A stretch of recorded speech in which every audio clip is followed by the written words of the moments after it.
The Nets are down 2-0 in the series to the Philadelphia 76ers and have struggled on the offensive end. They need to be able to unlock Mikal Bridges. They have to get Spencer Dinwiddie going. We're going to talk about the ways they can make that happen. But first, the theme music. You are Locked On Nets, your daily Brooklyn Nets podcast. Part of the Locked On Podcast Network, your team every day.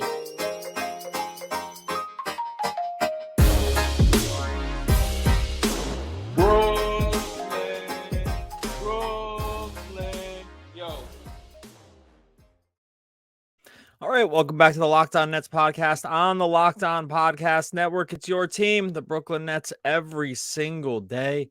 I am Doug Norrie.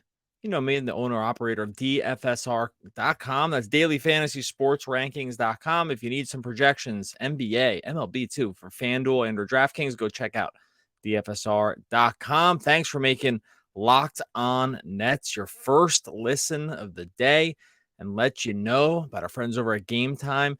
Download the Game Time app, create an account, and use the code LOCKEDONNBA for $20 off your first purchase. Last-minute tickets, lowest prices, guaranteed. All right, we roll into Wednesday here with the Nets down 2-0 to the Sixers in this 7-game series in the first round. We knew it was going to be tough. We talked about this well in advance of when the series started, that the Nets were facing a massive uphill climb. As you know, they were huge underdogs for the series to the 76ers on every book that you could find it. That has not changed with the first two games going the way they have. Nets only scored 101 points in the first game in a 20-point drubbing, and they only put up the 101 looked like they had gone absolutely lights out compared to the 84 points that they put up in game two against the Sixers, a game that they struggled really to get almost anything on the offensive end, unfortunately negating some, I thought, pretty clear gains that they made on the defensive end. They only allowed the Sixers to score 96 points. It's one of the lowest totals that Philly has had all season. They were the third ranked overall offense, Philly was, in terms of offensive efficiency on the season. To hold that team to 96 points is something that you wanted to see, but 84 points is just not going to get the job done. The Nets really struggled on offense. We're going to get into some of the reasons why, what some possible solutions are going to be for this team going forward, how they can maybe find their way out of the muck and the mire when it comes to facing a really good Philly defense, and a Philly defense that's set up really specifically well to face a team like the Nets. Just with the way the Nets are comprised, the Philly was 8th overall in defensive efficiency last season. They have one of the better big men defenders in the whole NBA in Joel Embiid. So wanted to talk today about what things we're looking for, or excuse me, what things were looking like for the Nets on offense in game two. Excuse me, things that worked, things that did not work, and what we can expect going into game three. And specifically, what are some things that the Nets really probably need to change, evaluate, and adjust as they get into the third game of the series that goes home again in Brooklyn on Thursday evening. So the first story, obviously, for the team was the play of Mikal Bridges in the second game. Obviously, in the first one, he really went off, specifically in the first half, where he was really looking like he was getting almost anything he wanted. He finished the game with 30 points on 12 for 18 shooting. That was in game one. Bridges follows that up with 41 minutes in game two, 6 for 15 from the field. That usage rate for the amount of minutes is really probably not what you want to see. Only scores 21 points in those 41 minutes. And what we have to talk about here is really the key, the first key for the Nets to be able to win is they have to really have Bridges going on offense. It unlocks a lot of other things. He is really difficult to defend in certain aspects of the game. He's their best offensive player. I don't think that's not a hot take or anything. I mean, it's pretty obvious at this point that Bridges is their number one offensive option. There are some other guys they can rely on, but clearly he has become the hierarchy of shots on this Nets team has to go through Bridges first. And what we saw in game one, and it trickled over into game two, was Philadelphia clearly understood this to be the case and began to throw different looks at him that made it difficult for him to sort of get into his shots. This is why at the end of in the second half of the first game, we started to see a lot more Bridges blitzes and double teams. They were just bringing multiple guys to the ball, and that carried over, not in huge earnest into game two, but that was definitely happening when he was getting the ball, was they were sending, or at least flashing, a second defender his way in order to confuse him, in order to slow down the offense, in order to make it so the Nets got into later shot clock looks. And that is a problem for the Nets because they don't really have a lot of bailout options on offense once Bridges is sort of neutralized. Philly knows this. And it just became more and more of a problem as the game wore on, was that when it became clear that it was not going to be easy for Bridges to get his shot or to even find sort of openings in the offense, then really the trickle down effect of that ended up being that kind of everyone else suffered. Now, yeah, Cameron Johnson was lights out from three in the first half. That kind of also went away starting in the second half, not because the looks weren't there, but because some of them just really stopped going down. He still finished 5 of 11 from three. It's a really, really good shooting game. With Bridges, the times where he was most effective. So with Bridges, it's funny. He is not an incredible on-ball guy. You don't really want to spend tons of time. He can do it. He can take worse defenders off the dribble for sure. But he's not like a classic ISO, get into a switch and try to cook a guy sort of player. That's not really what his game is.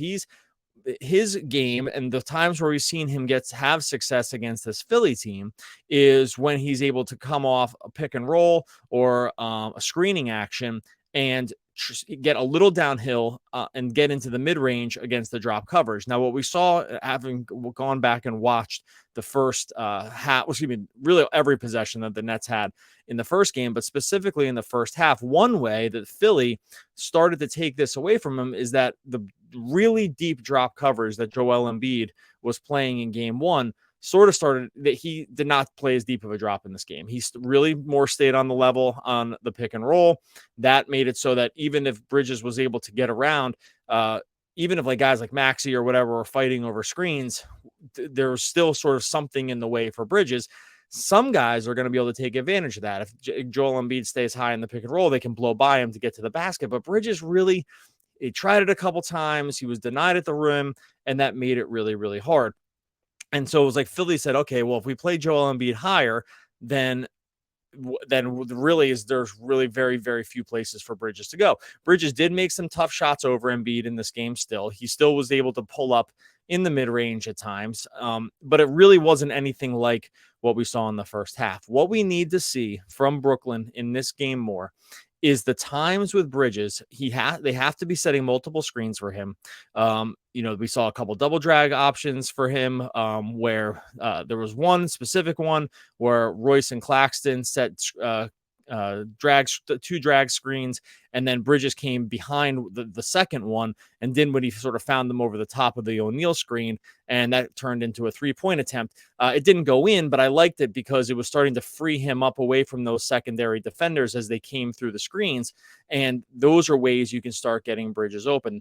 The other times where we saw it sort of unstagnate for the Nets was when they were running just more motion, when it was just there was not nearly constant movement, but lots of either screens or kind of ghost screening actions, where you saw this. Cam Johnson ran this a few times. Royce O'Neal ran this a few times, where it looks like they're going to come and set the screen, and then they continue on to just head toward the corner to either try to get a corner look or to confuse the Philly defenders who aren't sure whether they need to switch the action or to stay home.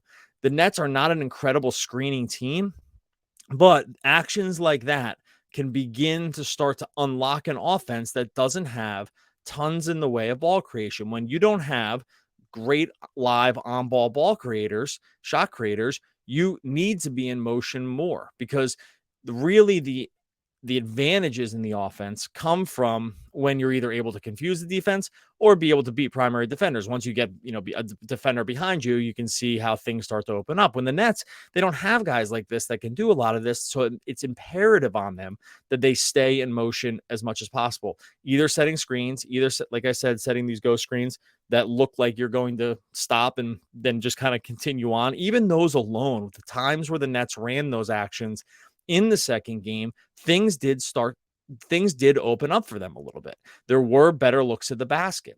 Where we saw things stagnate is when those things aren't happening and the Nets defenders are trying to beat guys one-on-one off the dribble, and that is when things get really tough. It's going to get really tough. The Nets really cannot survive in that kind of half-court offense where they're just trying to get guys like Dinwiddie or even Mikal onto disadvantage defenders. Like that is going to continue to be a problem if the Nets continue to try to do that. I want to get into a little bit more of what the Nets can do, specifically some matchups they should be hunting out over the course of game 3 that we hope to see. Going to talk about that in a second. First, going to tell you about our friends over at Ultimate GM. Look, if you are in the Locked On NBA group chat going on right now, you know that Ultimate Pro Basketball GM is just something that these guys cannot stop talking about. That's because with Ultimate Pro Basketball GM, you get to run your own pro franchise. And from the looks of sometimes in our comment section or over on Twitter, there are a lot of people that think they can run a full basketball operation. Go see if you can do it. It's the coolest game we've played in a long time. It just tells you figure out if you have what it takes to be a GM in the game. You're going to deal with every strategic aspect of the franchise. You're going to play through seasons. You're going to deal with fans. You're going to deal with development. You're going to deal with personalities, hiring the right coaches and assistants, trading and training players, making those draft picks, navigating through free agency. It's all there in Ultimate Pro Basketball GM, and the game is totally free. You can play it offline, play as you go, really when you want to, where you want to. Locked On Nets listeners get 100% free boost to their franchise when using the promo code Locked On in the game store. Make sure to check it out. Download the game. Visit probasketballgm.com. Scan the code. Look it up in the app stores. That's probasketballgm.com. Ultimate Basketball GM. Start your dynasty today.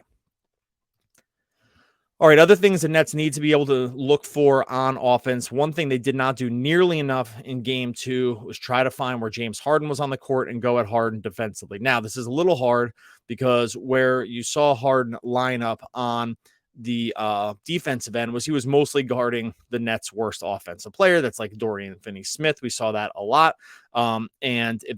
And even times where they weren't going to switch those actions, bringing Dorian Finney-Smith into a screening action is tough because he's not really that much of a threat. He's not really a rolling threat. He's only like a moderate pick and pop threat. You really don't want him taking tons of threes. So they don't really want to use DFS and screens a lot because it doesn't unlock a ton for you. It's a problem though, because in general, the Nets would like to be attacking Harden here whenever possible. It didn't happen nearly enough. I think you do in game 3, have to press the issue more with finding Harden and trying to at least put him into uncomfortable situations on the defensive end. The Nets did not do it nearly enough. They rarely did it, honestly. Like he was non-existent defensively because he didn't need to be anywhere on defense. That's just the Nets weren't pushing the issue there at all. Partly it's because they don't really have enough guards to take advantage of it. They always have someone that can kind of hide Harden on the offensive end. They have a lot of ground that Embiid can cover to make up for mistakes. So this is how a team like Philly with a guy like Harden is able to maintain a good defensive efficiency. They have lots of ways to make up for it just around the rest of the court. I do think if the Nets are going to try to pick out Philly mismatches, and Harden has to be part of that, even just to get him into the effort, like even into not going to really ever get him in foul trouble, just have to make him work a little bit. There were way too many offensive possessions where Harden really didn't have to be anywhere near the action. And I think where the Nets are right now in terms of just sort of desperation time, they have to push the issue a little bit.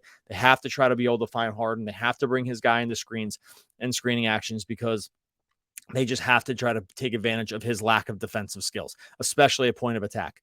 So I'm hoping we see a little bit more of that in this game, in game 3. Hopefully you're just seeing Harden Island stuff a little bit more on the defensive end. Again, the Nets have not been able to really do that. Bridges got there a couple times on it, but it just didn't happen really enough. And that leads me to this other problem that the Nets had in this game, which was at times dealing with a Philadelphia zone that they ran. You heard us talk about this a little bit on the podcast yesterday, where Philly threw zone looks at them at times, and the Nets found it really hard to navigate. It was when the Nets were going small. It was a way for Philly to sort of more cover a 5-out plan that the Nets had. And that's the reason they were going small, right, is because they want to combat Embiid's size. They're never getting it into a post game against Embiid. Even running pick and roll with Embiid there is really, really tough with this Nets personnel. So the Philly knows they're not going to do that. So it's like, hey, what? We can run a little zone here. We can kind of work out toward the edges of the 3-point line, try to take away the threes as much as possible. And it really gave the Nets problems. In these situations, they have to be flashing more guys. They have to be running, getting into the middle of the court, at least to bring Embiid into the defensive action so they can either try to back cut some stuff, so they can try to get guys flying down baselines. Like that wasn't happening at all for the Nets. It's always going to be hard for them trying to get to the rim against this team. It's going to be tough getting to the rim against them in a zone. But the Nets really let the Sixers completely off the hook when it came to the Sixers running a zone. And I think, honestly, it still continued to confuse Brooklyn. I think that they weren't exactly sure how they could best attack it. We didn't see nearly enough guys flashing. We didn't really see enough. It was mostly just kind of pop, pop, pop around the perimeter. Cam Johnson 3, pop, pop, pop, late in the shot clock. Mikal Bridges throwing up a 3, Royce O'Neal throwing up a 3. Like that was how a lot of these zone possessions ended. If they weren't some were just straight up turnovers, like where the guys the defense got to the ball, the Nets weren't crisp enough with their point of attack, and ultimately just like kind of turned into nothing possessions. The Sixers ran it a decent amount. They opened, I think they opened the second half in zone, or it was within the first like 3 possessions. And then they went back to it in the third quarter a lot. This is a problem. I suspect that they're going to show this again because I think they felt like they probably had success with it. The Nets have to be able to find zone beating, a zone beating plan. And like I said, part of that is cut more baseline, get him beat up, bring guys to the nail, like make it so that you have to at least work something through the middle of the court against this zone to be able to get Embiid in the action and then away from the rim. I hope that's the case because, man, I'll tell you, looking back at this game, the Nets, Embiid made some incredible plays at the rim. I mean, there's more than one play. I mean, it's like 3 or 4 plays in this game where it looks like Nets guys are going to get free run to the basket, layup. I mean, they're there. They're already home, and Embiid wiped it away. He did it to Dinwiddie. He did it to Cameron Johnson. He did it to Mikal Bridges, where it looked like Mikal Bridges might have broken his wrist at one point on a dunk. Like Embiid made some incredible plays. Like it's going to be really hard against the Nets, or excuse me, for the Nets team to get stuff at the rim. They have to work everything they can to try to get Embiid out of the mix. When it comes to that, it's going to be tough moving more guys around, confusing the team, Philly as much as possible, staying in motion as much as they can, whether it's zone. I mean, zone's a little harder to run motion on, but at least running guys into problem areas. The Nets have to be doing this game. I think their personnel, watching the last game, I think the personnel that they had on there was mostly fine. I think that it was just some of it was a little execution. Some of it was just the threes didn't go in. They had a lot of good looks. And some of it was just taking too long to try to figure out where they were in the offense and too much late shot clock stuff. If they can clean up a little bit of that or a lot of bit of it, I do think they can find success against this Philly defense. But we have to see more of the things that worked, and we have to be able to see some of the things that we just didn't see enough of. Like I said, taking advantage of Harden, trying to work their way through some of these zone actions as well. There is a path for the Nets to be able to do this. They can score against this team. I believe that it's going to be very difficult, and it might not be in the exact same ways that they've scored a lot of this season. We'll talk about Dinwiddie here in a second, but there is a path to the Nets being able to get shots that are advantageous against this Brooklyn team. It's just going to look a little bit different than it looked for most of what we saw this season. Want to talk about Dinwiddie, tease a little bit of what we're going to talk about going into Thursday when Adam is back on the show as well. Do that in a second. First, let's say about our friends over at Game Time. Look, right now, going online and trying to get tickets can be a pretty stressful thing. It's like you're navigating a lot of different stuff when it comes to the ticket game. You're navigating the price. You're navigating where the seats are. You're navigating making sure you can get everyone together. Navigating to make sure that the tickets are even going to be available, even though they say they are online. That Game Time solves all this for you. They make buying tickets to your favorite events stress-free. It's fastest and easiest way to buy tickets for everything, sports, music, comedy, theater, everything. Right now, you can go on to Game Time for Thursday's game. Still time here, starting at $48. over on Game Time. You can grab Sixers Nets round 1, game 3 at home in Barclays. You just have to go over to Game Time to make it happen. Forget planning months in advance. Game Time has deals on tickets right up to the day of the event. You get exclusive flash deals on tickets for football, basketball, baseball, concerts, comedy, theater, and more. The Game Time guarantee means you'll always get the best price. If you find tickets in the same section and row for less, Game Time will credit you 110% of the difference. Snag the tickets without the stress with Game Time. Download the Game Time app, create an account, and use the code LOCKEDONNBA for $20 off your first purchase. Terms apply. Again, create an account and redeem code LOCKEDONNBA for $20 off. Download Game Time today. Last minute tickets, lowest price guaranteed. All right, last bit here to talk about with the Nets trying to get some offensive stuff going here against the Sixers. Just to let you know, tomorrow we are going to deal a little bit with Cam Thomas. We know that that's a big part of what's on Nets fans' mind right now is like, does Cam Thomas belong in the series? Should he be playing at all? Excuse me. Should he be on the court? Like he's been buried. He's not gotten a single real minute in the series so far. So we'll talk tomorrow at length about whether Cam Thomas is a solution for the Nets in this series, or if he can offer something that they just haven't had too much of in the way of offensive creativity, maybe, or just offensive firepower. So we'll talk about Cam Thomas on the show tomorrow, 100% on that one. Finally, look, we talked about Bridges, ways that we think we can get Bridges going a little bit more in this offense. Things the Nets should be doing a little bit more on offense to try to unlock some stuff against the Sixers.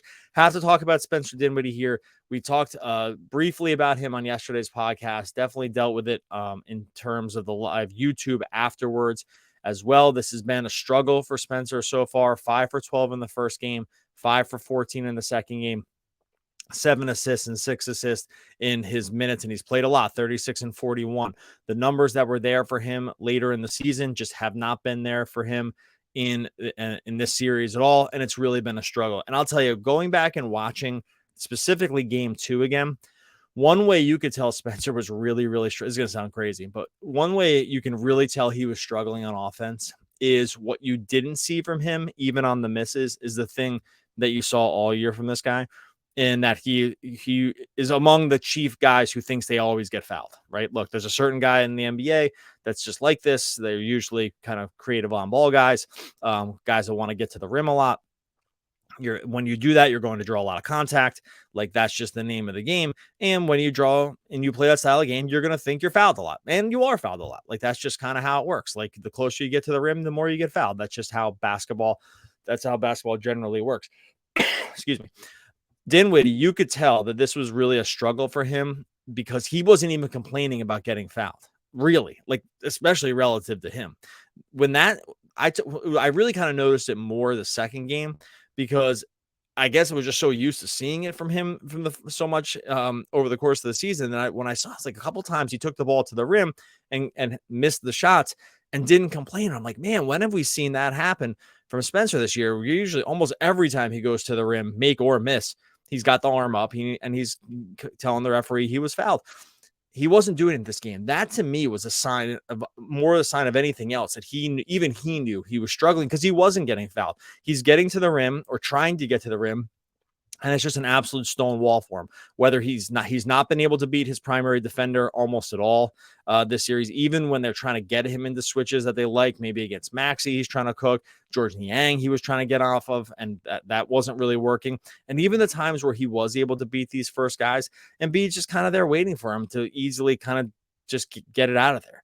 And so it was watching those sequences with him where he wasn't complaining about the foul. I was thinking, man, even he must know that this has really, really, really been tough for him. I don't really know what the solution is. I don't think the solution is like benching him or anything. I think that they have to have him in there. They still need the defense from him has been really good. I think they still need him to be on the ball a decent amount. I would work out new situations where probably just like the offense starts with Bridges a little bit more. Or just get Bridges into the actions earlier in the shot clock so that when that blitz comes, they can leak it to Dinwiddie. And now there's actually more space for him to get downhill. There's just more space for him to operate because the help defense has just rotated everyone over. I would like to see basically more of the ball starting without him and him working his way into the action as like a secondary guy. I do think there's a world where that helps unlock him a little bit here. Because what's the part where they're working switches, and they didn't do it tons and tons, but the times they did, it's just not happening. The pick and roll is not really happening with him. Getting to the lob game has been atrocious in the series. We know this. And him getting to the rim just hasn't worked at all. They have to figure out ways to get him more into the offense. I do think bringing him as a secondary option helps to at least start that, like use some of his speed and some of his physicality later in the shot clock when the Sixers defense has become disconnected a little bit. I would like to see a little bit more of that. Maybe that means starting the offense a little bit more with Royce O'Neal. Like I said, a little bit more Bridges, and especially if the Sixers are going to be incentivized to continue doubling and blitzing Bridges, like having the offense flow out of that rather than that happen at the 18-second or 15-second mark in an offensive possession. And now we're really grinding it down. Let's start this way in possessions so that it can get to Spencer in more advantageous areas. Because what they're doing now, the parts where he's initiating the offense or they're running screens for him or they're trying to get him into switches, there's just like it's not working. They can't hunt enough guys here. There's not enough for him to really get downhill against. And so I think we need to see a little bit more creativity when it comes to that on the offensive end, because I don't think they have to keep playing him. I would continue to play him, but it has to just look a little different. So I think there's ways for the Nets to do this. I do think I'm still, maintaining glass half full on this one in terms of there have been a lot of things that I've liked that we've seen from the Nets over these first two games. Obviously, the results have not been there, but there are aspects of this stuff that I'm still for. I still think that there's, ways that they can pull out games here. I think there's certain advantages they have. I think that I'm encouraged by the way that some of these rotations and strategies change from game 1 to game 2. It's not something a lot of NBA coaches won't do that. Like Jacque Vaughn changed some stuff around, and you do like to see that. So I'm encouraged that they'll continue to try new things here.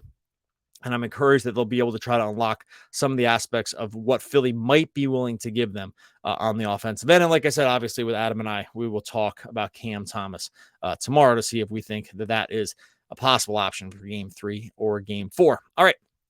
In the meantime, make sure you are subscribed over on YouTube. Make sure you subscribe to the podcast as well, but just hit us up on YouTube. You will be there after the game on Thursday. We're going live after every single game. The off season, whenever we get there, we'll be live a bunch too.